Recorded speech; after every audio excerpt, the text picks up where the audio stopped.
క్రైస్తవుల పిల్లలు ఇలా ఉన్నారు, అందరూ బాగున్నారా? మనందరేమో దేవుని పిల్లలం కాబట్టి ఇతరులకి మనం దేవుని ప్రేమను చూపించాలి. ఎలా చూపించాలో తెలుసా? ఎవరైనా అక్కర్లో అవసరతలో ఉంటే వారికి సహాయం చేయాలి. వారిని ప్రతి అవసరతలో తోడుగా ఉండాలి. వాళ్ళని ఆదరించాలి, ధైర్యపరచాలి. క్రీస్తుకు మాదిరికరంగా నువ్వు జీవించాలి. సరేనా పిల్లలు? ఈరోజు ఒక స్టోరీ విందామా? ఒక అంకుల్ అంట యెరూషలేము అనే పట్టణం నుండి ఎరికో అనే పట్టణానికి బయలుదేరాడంట. యెరూషలేము అనే పట్టణం ఎత్తైన స్థలంలో ఉండేది. అది దేవుడు ఆశీర్వదించిన స్థలం, దేవుని ప్రజలు ఉండే స్థలం, ఎప్పుడు వెలుగుతో ఉండే స్థలం అది. అయితే ఎరుకో పట్టణం పాపముతో నిండిన స్థలం అది. అంత మాత్రమే కాదు, చీకటిని అల్లుకున్న స్థలం. యెరూషలేము ఎంత హైట్లో ఉందో ఎరికో అంత డౌన్లో ఉందన్నమాట. అయితే యెరూషలేము పట్టణంలో నివసించే ఒక అంకుల్ ఎరికో పట్టణానికి బయలుదేరాడు. అంటే దేవుని స్థలము నుండి మరి ఈ లోక సంబంధమైన ఎరికో స్థలమునకు బయలుదేరాడు. అయితే బయలుదేరేటప్పుడు ఏమైందంటే మార్గంలో దొంగలు ఉన్నారు. ఆ దొంగలు ఏం చేశారంటే, ఇక్కడ ఒక వ్యక్తి వస్తున్నాడు, మనం ఆయనను పట్టుకుంటే ఆయన దగ్గర ఉన్న డబ్బు, ఆయన దగ్గర ఉన్నది మరి మొత్తం మనం తీసేసుకోవచ్చు అని చెప్పి అనుకొని అక్కడ దూరంగా ఉన్నప్పుడే మరి ఆ అంకుల్ని గమనించి వాళ్ళు ఏం చేస్తారంటే, దొంగలు ఆ అంకుల్ని చుట్టూని మరి అంకుల్ దగ్గర ఉన్న డబ్బుని, బట్టల్ని తీసేసుకొని మరి అంకుల్ని బాగా కొట్టి కొన ఊపిరితో ఉండగా వదిలేసి పారిపోతారనమాట. పారిపోతే అంకుల్ ఎంతగానో లేవలేని పరిస్థితిలో నొప్పులతో విలవిల్లాడిపోతూ ఉంటాడు. తనకి సహాయం చేయడానికి ఎవ్వరు లేరు, కనీసం నోరు తెరిచి అడగడానికి కూడా తనకి ఓపిక లేదు. అంత ఘోరమైన పరిస్థితిలో అంకుల్ ఉంటుండగా సడన్గా ఏమవుతుంది తెలుసా? ఒక వ్యక్తి వస్తూ ఉంటాడు అన్నమాట. అప్పుడు అంకుల్ అనుకుంటాడు మనసులో, అమ్మయ్య నాకు ఒక వ్యక్తి సహాయం దొరకబోతుంది, ఒక వ్యక్తి వస్తున్నాడు, మరి అతను నాకు సహాయం చేస్తాడని మరి అంకుల్ అనుకున్నాడు. అయితే ఆ అంకుల్ ఎవరు తెలుసా? యాజకుడు వచ్చి చూసినప్పుడు మరి ఆ అంకులు కొన ఊపిరితో ఉండగా మరి కనీసం నోరు తెరిచి మాట్లాడలేని పరిస్థితిలో ఉండగా యాజకుడు అనుకుంటాడు, అమ్మో ఈ వ్యక్తికి ఇప్పుడు నేను సహాయం చేయడం అవసరమా? ఎందుకు లేనిపోంది అంతా నేను తల మీద తెచ్చుకోవడము, నాకెందుకులే ఇదంతా అని చెప్పి మరి ప్రక్క నుంచి వెళ్ళిపోతాడు అనమాట. అప్పుడు అంకుల్ మనసులో బాధపడతాడు, అయ్యో ఇంకా నాకు సహాయం చేసేవారు ఎవరు రారేమో, ఇంక ఈ స్థలంలో ఎవరు రారేమో, ఇంకా నేను ఒంటరిగా ఉన్నా, నేను చనిపోతానేమో అని మరి అంకుల్ నొప్పులతో విలువెల్లాడిపోతూ ఉంటాడు. అయితే మరి కొద్దిసేపటికి లేవీయుడు వస్తాడు. లేవీయుడు అంటే మరి వారు కూడా దేవుని సంబంధమైన ప్రజలే. అయితే లేవీయుడు వచ్చినప్పుడు లేవీయుడు చూస్తాడనమాట. లేవీయుడు చూసినప్పుడు అమ్మో ఈయన ప్రాణము మరి చాలా కొద్దిసేపట్లో మరణించడానికి సిద్ధంగా ఉన్నాడు. ఇప్పుడు ఈయనని నేను కనుక మరి హాస్పిటల్కి కానీ వైద్యం చేయించడానికి తీసుకెళ్తే మరి మార్గ మధ్యలో ఈయనకి ఏదన్నా అవుతే మరి నాకు ఇబ్బంది కదా, ఇవన్నీ నాకెందుకు, నా పనేదో నేను చూసుకుంటానని చెప్పి లేవీయుడు కూడా వెళ్ళిపోతాడనమాట. వెళ్ళిపోయినప్పుడు అంకుల్ చాలా బాధపడతాడు, అయ్యో నేను ఎంత తప్పు పని చేశాను, మరి యెరూషలేము నుంచి ఎరుకోకి వచ్చేసానని చెప్పి ఆయన చాలా బాధపడుతుండగా ఎవరు వస్తారు తెలుసా? సమరయుడు వస్తాడు. సమరయుడు అంటే మరి దేవుని ప్రజలు కాదు, వాళ్ళు మరి దేవుని జనాంగం కాదు. అయినప్పటికీ మరి ఆయన ఏం చేస్తాడు తెలుసా? గాడిద మీద తను ప్రయాణం చేసుకుంటూ వస్తుండగా మరి అక్కడ అంకుల్ పడిపోయి ఉన్నప్పుడు గమనించి ఈయన యూదుడు అని గమనిస్తాడు. ఆ రోజుల్లో యూదులకి సమరయులకి పడేది కాదనమాట, ఎప్పుడు గొడవలే అవేవి. అయినా కూడా ఆ సమరయుడు మరి ఈ అంకుల్ని చూసినప్పుడు అయ్యో ఎన్ని దెబ్బలు తగిలాయి, ఎంత ఘోరమైన పరిస్థితిలో ఈయన ఉన్నాడు, ఈయనకి నేను సహాయం చేయాలని చెప్పి అతనిని మరి తన గాడిద మీద ఎక్కించుకొని పూటకూని వాని ఇంటికి వెళ్తాడు. పూటకూని వాళ్ళ ఇల్లు అంటే మరి ఆ రోజుల్లో హాస్పిటల్స్ లేవు, అందుకని అక్కడికి తీసుకెళ్తాడనమాట. అక్కడ తీసుకెళ్ళి వాళ్ళకి చెప్తాడు, అయ్యా మరి ఈ వ్యక్తి ఎంతగానో దెబ్బలు తగిలి మరి కొన్ని ఊపిరితో మరి అల్లాడిపోతుండగా నేను మీ దగ్గర తీసుకొచ్చాను. ఇదిగో నా దగ్గర 2 దేనారములు, అంటే ఆ రోజుల్లో 2 దేనారములు అంటే 1 రూపీ అని మీరు అనుకోవచ్చు. 1 రూపీయేనా అని. అవును, ఆ రోజుల్లో 1 రూపీ మరి ఈ రోజుల్లో ఎంతో డబ్బుతో సమానం.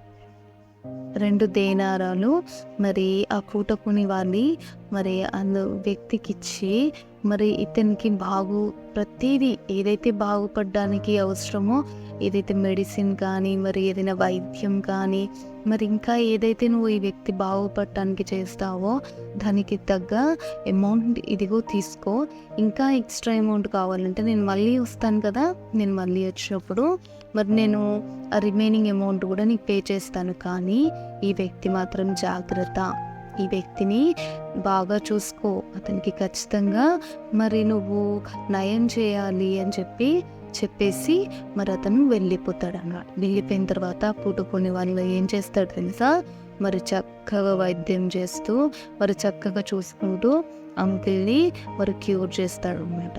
అంకుల్ ఇప్పుడు ఎంతో యాక్టివ్ అయిపోతాడు. అయితే ఏమవుతుంది, ఈ సహాయం ఎవరు చేయాలి, యాజకుడు చేయాలి. ఎందుకంటే యాజకుడు లేవీయుడు దేవుని ప్రజలు. వాళ్ళు ఏమనుకున్నారంటే, మేము ప్రతిదినము బలులు అర్పిస్తాం కదా, మేము దేవునికి సంబంధించిన బిడ్డలం కదా, మేము ఏం చేసినా ఏం చేయకపోయినా మరి మాకు ఖచ్చితంగా పరలోకం అనేది ఉంటుంది, దేవుడు మమ్మల్ని క్షమిస్తాడు, దేవుని బిడ్డలుగా స్వీకరిస్తాడని అనుకుంటున్నారు.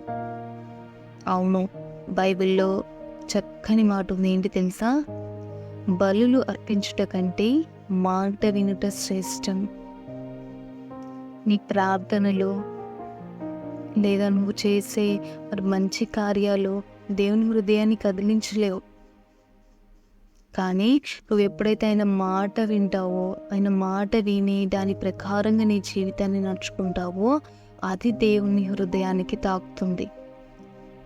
అది దేవుడు సంతోషించి మరి చక్కని అవకాశం. ఎప్పుడైతే నిన్ను వలె నీ పొరుగువాన్ని ప్రేమించకుండా మరి నువ్వు ఇతరులని ఎప్పుడు చులకన భావంతో చూస్తావో, వారికి సహాయం చేయవలసిన పరిస్థితిలో కూడా నువ్వు తప్పించుకొని వెళ్ళిపోతావో, దేవుని ప్రేమను ఇంకెలా చూపిస్తావు? దేవుని ప్రేమను మనము ప్రతి పరిస్థితిలో చూపించాలి. వాళ్ళు దేవుని నమ్ముకున్న బిడ్డలైనప్పటికీ, నీ బంధువులు అయినప్పటికీ, నీ స్నేహితులు అయినప్పటికీ, వారు ముఖ్యంగా అన్యులైనప్పటికీ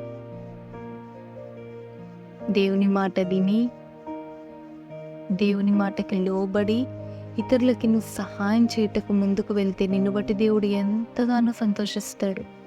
అవును, ఆ సమరయుడు తన దగ్గర ఉన్న ధనం వేస్ట్ అయిపోయిందని అనుకోలేదు, తన టైం వేస్ట్ అయిపోయిందని అనుకోలేదు, కానీ ఆ యెరూషలేము నుంచి బయలుదేరిన అంకులు స్వస్థత పొందాలని ఆశపడ్డాడు. అది నిస్వార్థమైన సహాయం కదా. నువ్వు ఇతరులకు సహాయం చేస్తున్నప్పుడు తిరిగి వారి నుంచి ఏదైనా పొందుకోవాలని ఇష్టపడుతున్నావా? నీ సహాయం మనుషులు చూడాలని ఆశపడుతున్నావా? నీ సహాయాన్ని కేవలం దేవుడు మాత్రమే చూడాలి. అదే నీ నిస్వార్థమైన సహాయం. నువ్వు అనుకుంటున్నావేమో మనుషుల మెప్పు కొరకు జీవిస్తున్నావేమో, మనుషులను చూసి మెచ్చుకోవాలి, నేను చేసే గొప్ప కార్యాలు మనుషులకు కనబడాలి, ఈ లోకంలో నేను గొప్పవాడిగా ఉండాలి, నా అంతటి సహాయకుడు లేడు అని చెప్పాలనుకుంటున్నావేమో. అయితే ఇవన్నీ దేవుడు కొట్టివేస్తాడు. నువ్వు ఏదైతే నిస్వార్థంగా చేస్తావో ఆ సహాయాన్ని దేవుడు యాక్సెప్ట్ చేస్తాడు. అయితే యెరూషలేము నుంచి, అంటే దేవుని పట్టణము నుంచి ఈ లోక పాపానికి మరి బానిసగా వెళ్ళిపోతున్న ఆ అంకుల్ని మరి మంచి సమరుడు ఏ విధంగా అయితే కాపాడాడో, రక్షించాడో, మరి మనం కూడా మరి ఈ లోకంలో మరి పడి చెడి దేవుణ్ణి విడిచిపెట్టి మరి లోక పాపానికి మరి బానిసత్వంగా బ్రతకడానికి మరి మనం బయలుదేరుతున్నాము, సాతాను చేత పట్టబడ్డాము, సాతాను చేత కొట్టబడ్డాము, సాతాను చేత దొంగిలించబడి మనము దిక్కుతోచని స్థితిలో ఉన్నాం. అయితే మనను రక్షించడానికి, మనను విడిపించడానికి మరి దేవాది దేవుడే మరి లోకానికి వచ్చి కేవలం వచ్చి నిన్ను చూసి యాజకుడిలాగా లేదా లేవీలాగా వెళ్ళిపోలేదు. ఆయన తన రక్తముతో నీ పాపాన్ని కడిగాడు, నేను పరిశుద్ధనిగా చేశాడు, తిరిగి నీకు ఒక నూతన జీవితాన్ని ఇవ్వడానికి ఇష్టపడ్డాడు. నువ్వు ఎల్లప్పుడూ ఆయన దగ్గర సంతోషంగా ఉండాలని, నిన్ను బట్టి దేవుడు ఆనందించాలని ఎంతగానో ఆశపడుతున్నాడు. అటువంటి గొప్ప దేవుడిని మరి నువ్వు అంగీకరించేవా? అటువంటి గొప్ప దేవుడు మరి నీ కొరకు బలియాగంగా అర్పించబడిన దేవుణ్ణి నీ హృదయంలో స్వీకరించావా? నీ హృదయంలో ఆ దేవునికి చోటిస్తావా? యెరూషలేము పట్టణం నుంచి నువ్వు కూడా యెరికో పట్టణానికి వెళ్ళుటకు సిద్ధంగా ఉన్నావేమో, లేదా మార్గ మధ్యంలో ఉన్నావేమో. దయచేసి అక్కడే ఆగిపో. తిరిగి దేవుని పట్టణానికి లేదా దేవుడి సన్నిధికి నువ్వు వెళ్ళాలి. అప్పుడే నీ జీవితానికి క్షేమం, నీ బ్రతుకుకి ఒక అర్థం. ప్రార్థన చేసుకుందామా? పరిశుద్ధమైన తండ్రి, నమ్మకమైన దేవ, మీకే వందనాలయ్యా. మాకు ఇచ్చిన ఈ చక్కని సమయం బట్టి వందనాలు. అవునయ్యా, మరి దేవ క్షేమంగా ఉన్న దేవా, నీ సన్నిధానం నుంచి మేము దేవా ఈ పాపలోకంలోకి మరి బయలుదేరుటకు సిద్ధంగా ఉన్నామేమో అయ్యా, లేదా మార్గ మధ్యంలో ఉన్నామేమో ప్రభా, మమ్మల్ని క్షమించండి. మరి దేవా, అపవాది చేత మరి మేము పట్టబడిన స్థితిలో ఉండకుండా ప్రభా మీరే మమ్మల్ని రక్షించండి ప్రభా. దేవా, మీరే మమ్మల్ని కాపాడండి ప్రభా. దేవా, ఆయన ఆ మంచి సమయరుడి వల్లే తండ్రి మేము కూడా తండ్రి మా జీవితాల్ని ప్రభా మరి దేవా మీ కొరకు తండ్రి ఈ సాక్షాంతంగా ఈ లోకంలో జీవించుటకు దేవా మాకు సహాయం దయచేయండి. మాకు కూడా ఇతరులకు సహాయం చేసే చక్కని మనసును మాకు దయచేయండి ప్రభా. దేవా, ఎల్లప్పుడూ నీ కొరకు దేవా నీ బిడ్డలుగా జీవించే చక్కని జీవితాన్ని మాకు దయచేయండి ప్రభా. మా జీవితాన్ని బట్టి మీరు ఆనందించే పరిస్థితికి దేవా మా జీవితాన్ని మార్చమని బ్రతిమలాడుతూ ఈ నా ప్రార్థన యేసుక్రీస్తు నామంలో ప్రార్థించడి వేడుకుంటున్నాం తండ్రి. ఆమేన్. ప్రైజ్ ది లార్డ్ పిల్లలు.